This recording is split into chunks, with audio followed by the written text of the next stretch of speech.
All right, we're live. What's going on, folks? It's been a little while.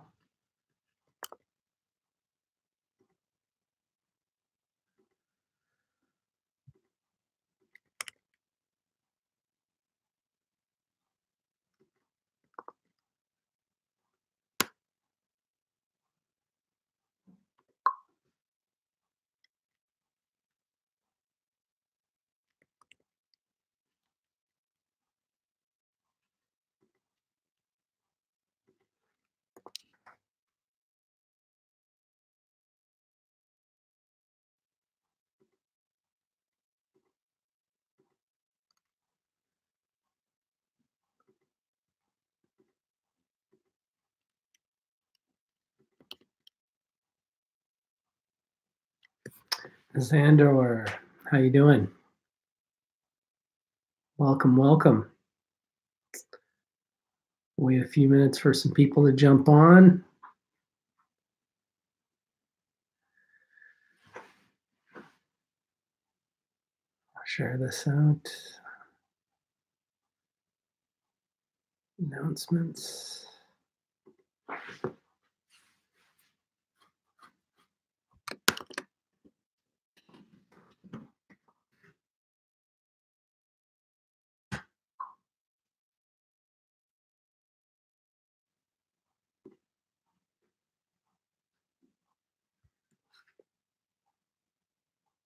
There we go.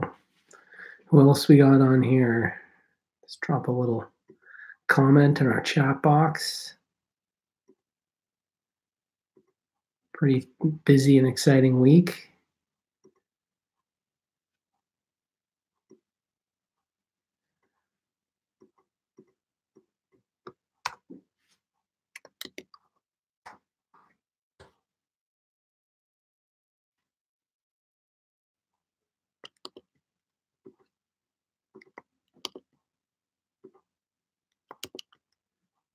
Christian, using your own account today, I see.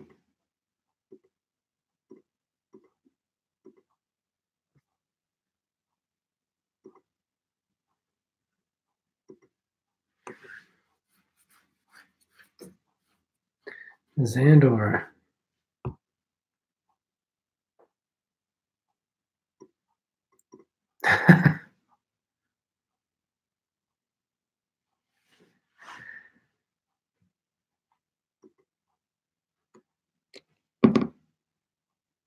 I got Narcissus text me, said he's watching, commenting on my glasses. Yeah, the controversial glasses. Yeah, no, these are, for those who know the backstory, these are the NIPS glasses.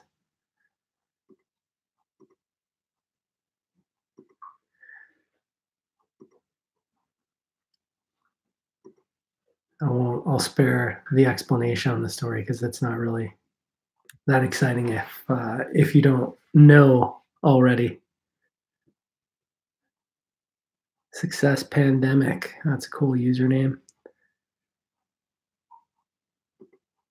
All right, we'll get started in a minute here. We got almost 10 people on.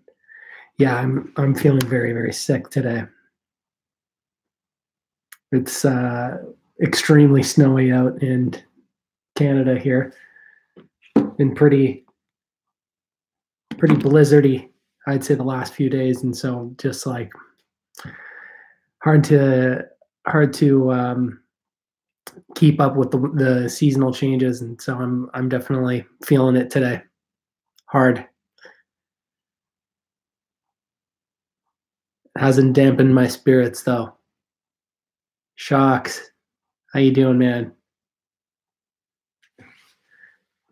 All right.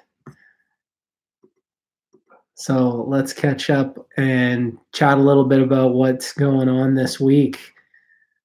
So you guys probably saw the announcement. Ethos has officially integrated AdBank, the ADB token. So that's very exciting. I'm personally a fan of the Ethos project and have a friend that works there. who we've been chatting kind of about doing something like this, or trying to figure out how do we work together. And so what's exciting is they'll be testing out the AdBank platform as well. And Ethos is now officially our wallet of choice, if you will. And yeah, so it's a great option for people who want a nicer interface than something like MyEtherWallet or MetaMask to hold their AdBank tokens in. And it's supported for Android and iOS right now. So up until now, I don't think that we had any option that was supported for mobile. So that's pretty cool. Obviously, the Blade update is a big one. So we'll chat a little bit about that. But before we do, the strategic partnership with ICOcrow, very exciting. So if you guys haven't seen this, head over to the Medium blog, and you can see it's with a company called ICOcrow, and so they are a marketing service that caters to crypto and blockchain companies specifically that are launching ICOs, and they have partnered with a lot of the biggest sites in crypto through a lot of the efforts that they do for those companies. So they, through this partnership, will be getting placements through Intergalactic Ads, which is the AdBank-owned ad network, onto some of the biggest sites in the crypto space, including CoinMarketCap, CoinGecko, ICO Bound, and a few others. So that's very exciting. The reach of Intergalactic Ads just got a lot bigger through this partnership for anybody that wants to advertise on the network. So that's very exciting. Blade, let's jump back there for a quick second. Yeah, so there was a update put out on the 8th that talks a bit about just the roadmap for Blade in the next year. And the idea really is to increase the usability of the ecosystem for AdBank token holders from a consumer standpoint. And so what's kind of interesting is before this effort, there hasn't really been anything that loops in the advertiser or the consumer into the AdBank ecosystem. And so Blade is kind of this really interesting tool to kind of close that loop. And so, obviously on the roadmap, if you guys have taken a look at the article that came out on the 8th, the actual staking ability, if I'm not mistaken, is later in next year. But what that will allow for is people to get rewarded to actually be exposed to advertising on sites that are powered by AdBank ads. So that's very, very cool. It's not something that is the first time we've heard about that, but as a plugin rather than a browser, standalone browser, it's something that's an interesting addition to the AdBank family, and something that I'm pretty excited about. So. Other than that, I think we can jump over to the chat. Let's see, here we go.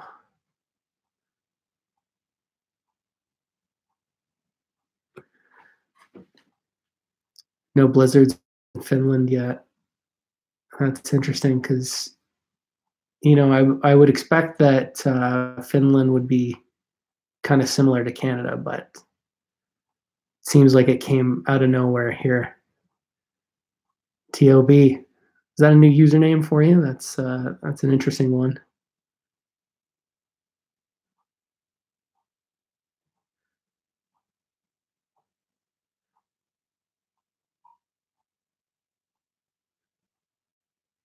Please explain those glasses, sir. Are you wearing a skirt? That must be Nips.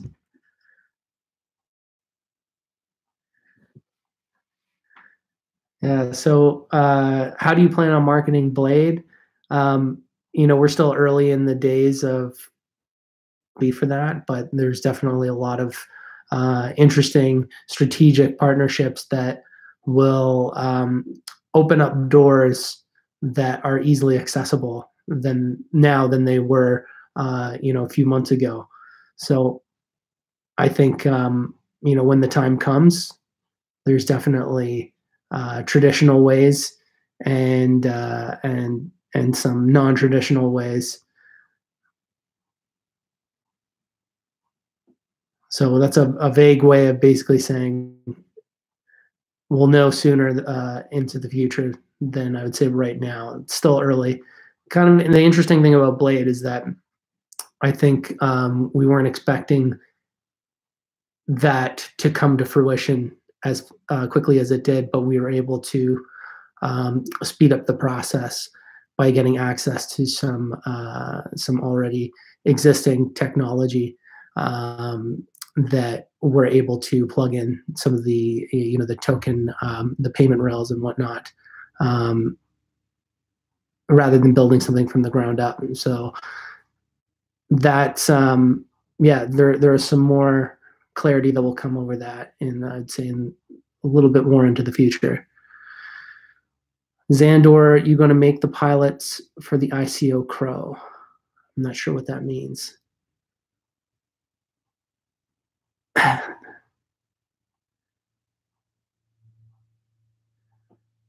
So, okay, John was talking about 15 pilots lined up at some point. Could you share something on those? So I don't think that John was saying that there was 15 pilots lined up, but the pipeline for leads for pilots. Yeah, so not really much to say specifically on pilots beyond the process is when we have an interested advertiser, we have to pair them up with a publisher that is a good fit for that advertiser, because it's a little bit of a non-conventional method unless we already have a publisher in kind of our wheelhouse or within our Rolodex, if you will, that is a good fit. Because obviously, if you're an advertiser, you want to advertise on a website that is a good fit for your brand or whatever it is that you're trying to market. So with us, because we can't feasibly have like everything under the sun at this exact moment in time. So that's why we have the Intergalactic Ads Network, and then we have an acquired network that focuses on the vaping industry. And the reason why that is an important strategy in that sense is because the way that you can compete when you are on Google or Facebook is if you're focusing on a specific niche. And so with the pilots, though, there's a bit of a different strategy where we are trying to get as a high level possible advertisers and publishers involved in that, so that we can get their feedback, which we place a high value on. And that, because of that process can really range in terms of how long it can take. So when we have an interested advertiser, then it becomes the process of finding a publisher that is a good match, and presenting that back to the advertiser, and so on and so forth. How large are the pilots in the pipeline? Red Bull size?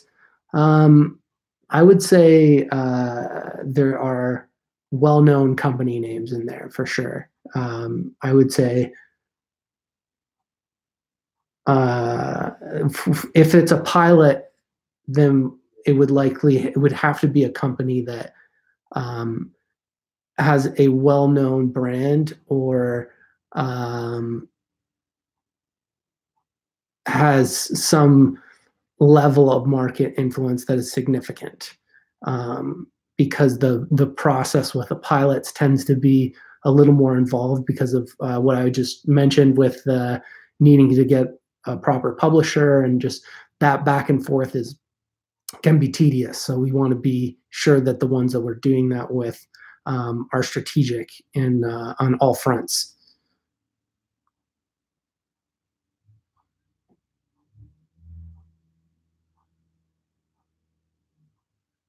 So Kev Smith, how much did Abank raise at ICO? We had a hard cap of 10,000 Ether.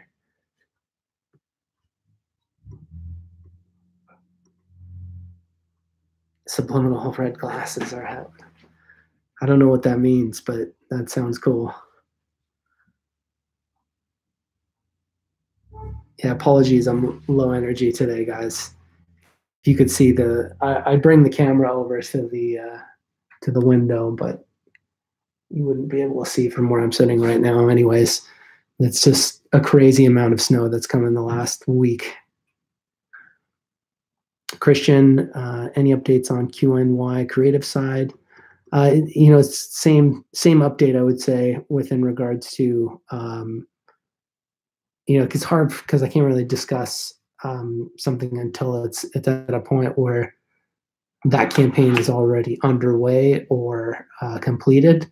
But with the QNY side in the agency world, I would say this, and even the last quarter of the year is really focused on pitching business for 2019, so the following year, to secure, because they want to get in the budgets of the big brands, and this is the time that they do that to kind of, as they're figuring out and allocating that money for next year. And so we're part of those discussions to be a part of some of the spends in 2019. So there's one pilot in particular that I'm hoping QNY can help us with. That's pretty exciting, with a pretty well-known brand, a manufacturing space that I think they would be a good help for. But that's about all I can say at this point. Shakir, how much interest has 1M2S raised? So when you say how much interest has 1M2S raised, what? How do I answer that question? Like, if you mean how much press have they gotten us, I think they did a pretty great job given the challenges that they faced. I think they did an excellent job, and the issue right now with stories about crypto and mainstream media, they're hard to focus. I would say primarily on mainstream media, because the crypto space is extremely pay to play. Anywhere that writes about crypto, if you want to get coverage through them, it's an extremely high price tag, aggressively high, and it's kind of unconventional in terms of how it traditionally works. And so we really wanted to focus on mainstream media credibility with One Milk, Two Sugars, and Forbes level was one of the publications where we said, we really wanted a quality piece from Forbes, not just like a mention buried in an article or something. And so that was definitely, I think, a huge victory. If you look at anything to do with mainstream media, they are the story that they like to talk about when it comes to crypto is primarily negative right now. They don't really they don't talk much of positive or crypto saving the world stories right now. And I would say we're probably going to continue seeing that trend for, in terms of what the media is covering, as long as there's nasty stories to fixate on. They tend to travel faster than the good ones. So it's a good time to just kind of keep your head down and focus on building and being ready for when the good stories are ready to be told in crypto again, or at least more often. Not to say that there is no good stories being told right now. Kev Smith, do you have a good feeling about 2019 in crypto generally? I have a very great feeling about crypto in general. That's why I'm in this industry, and it's a crazy industry. That's why I like it. So there are with anything that is wild and crazy, it has extremes that will always be experienced, and if you want something that isn't wild and crazy, banking is a great, nice and boring, safe place to be. If you like things that are kind of repetitious, um, but I think for those of us that like the craziness, that's why we're here, and I think the craziness will likely still continue.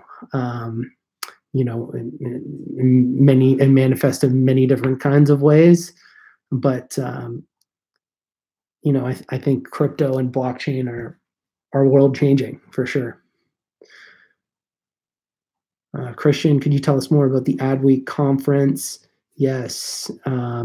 So we spoke and did a keynote at a conference called Adweek Elevate on October 17th in New York City at the Boston Consulting Group offices down in Hudson Yards. And it was a very intimate group that was very focused on high-level executives. So we, had some incredible contacts that came out of that meeting. Interest in some pilots came out of that meeting with some, tier A, AAA brands, I would say. And it was great, an amazing experience, an amazing opportunity to get AdBank in the discussion with major players, because there was top level people from Boston Consulting Group. That's everybody knows BCG and the work that they do globally with the biggest companies on the planet. And there were companies or executives from top level agencies. Saatchi and Saatchi was there for one of the presentations. Interestingly, there's a guy from the Fugees. I think he was a producer for the Fugees. He's got a blockchain phone, and he was there as well. So yeah, the goal of the Adweek conference was really to get exposed to a very industry focused audience at a higher level, and the tech media as well, which now we have made face-to-face contact and started to build some relationships with tech journalists that we had been emailing, not getting responses from, and now they have a face to the name, which is pretty cool. And the presentation went really, really well, so that was great. Christian, will you continue with 1M, 2S now, or will you hire them later when some big caliber news is on its way? Yeah, so I would say, so right now, no, we're not actively using them, but the plan is if there is a really large piece of news, that we can bring them on a campaign-specific basis, which I think is honestly a better way to work together anyways. We're not exactly in a space where a traditional PR retainer always makes sense for a company of our size. But especially just because in terms of when they're able to get coverage, there's not as many opportunities, I would say, to do the kind of Red Bull Austria size news. And when we have something like that, then yeah, that's definitely, there are people that we would want to get in the mix.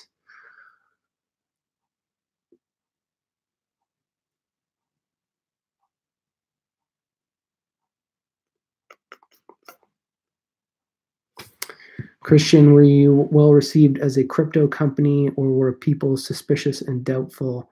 We're well received. We try to position ourselves in those scenarios as a blockchain company, because crypto, especially when the press around it is negative, people tend to be just less willing to engage from that angle as the entry point.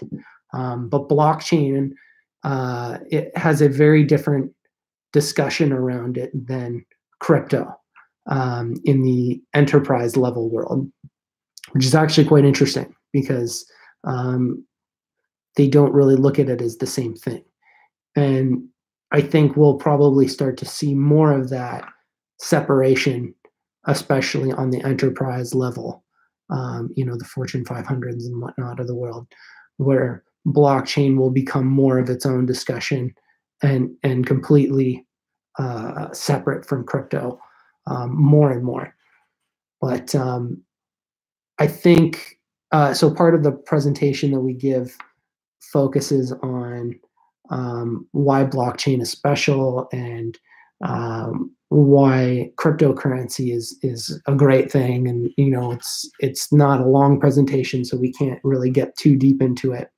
But we always try to, with audiences like that aren't crypto focused or coming from a crypto perspective, um, try to help them understand why it is special, because I think that is important, and it's relevant to the bigger story on why blockchain is helpful in advertising and other things.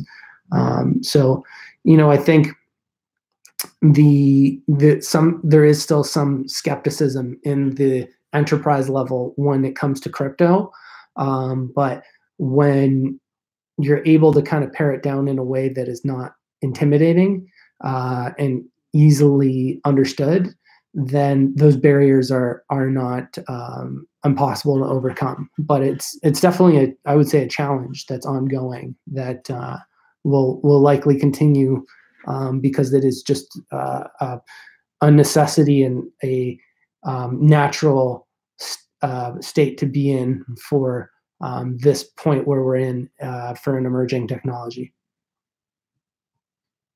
Is recruitment now complete for AdBank? So John can speak better to this than I can, because that's always like a fluid state of affairs in the sense where, when we find the right talent, sometimes we need to find a way to make it work inside the team. And I know though right now the focus is to get the sales side more robust for the ad networks.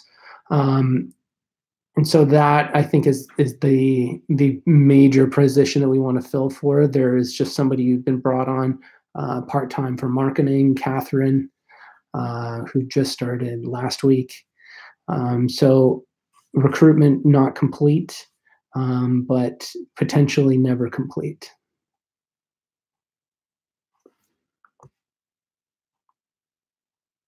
Shocks, we hate the bankers.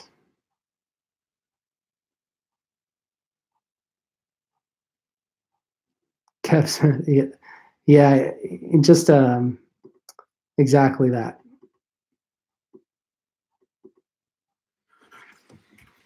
Christian, how did the Red Bull Adweek, Flixel, Anto take it when they were making business with crypto? How hard will it be for enterprises like these to adopt a token? I think,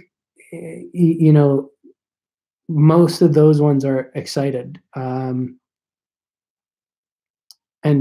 some had questions just about how it worked, and I think the key is just making it simple to use, where we get to a point where whether it has a token or not really doesn't matter because it's just an easy interface to use, and you're not there because it's a token or whatever.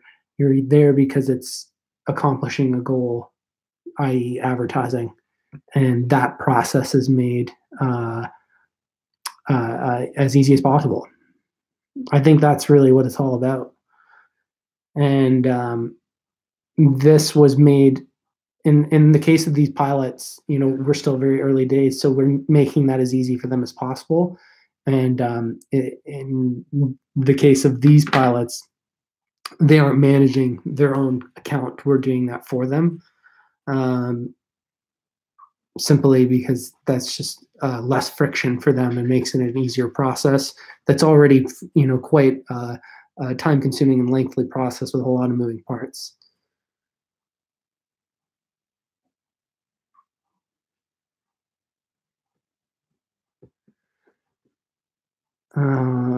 I understand it's due to regulatory uncertainty, but if and when the regulations are in place, I don't really think they're even thinking that deep about it. Some of them are. Some of them are very interested and they're following it and they know more than others. But um, I think in terms of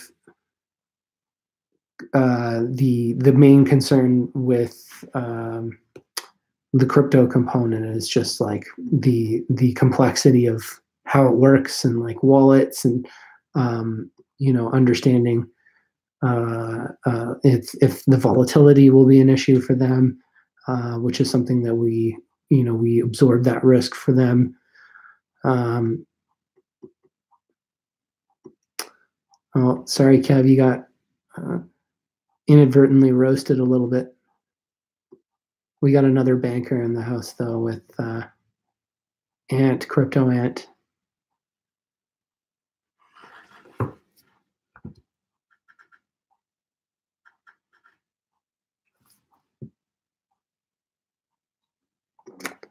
All right, folks.